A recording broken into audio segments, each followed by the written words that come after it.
蓝莓山药，我觉得没有女生不喜欢吃吧，这也是聚餐女生必点的菜。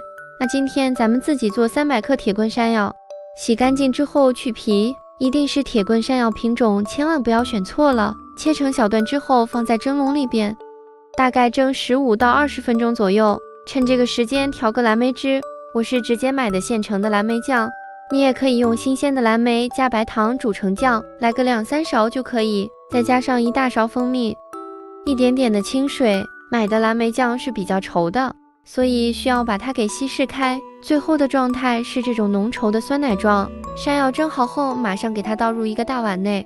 如果家里有炼乳，那就放15克的炼乳；如果没有的话，那就加白糖和牛奶代替。再给它压成泥，尽量给它压细腻一些，里边不要有大颗粒。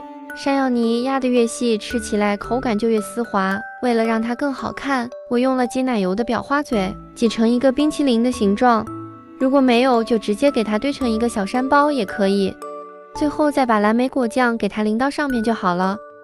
这么好吃的蓝莓山药多简单呀！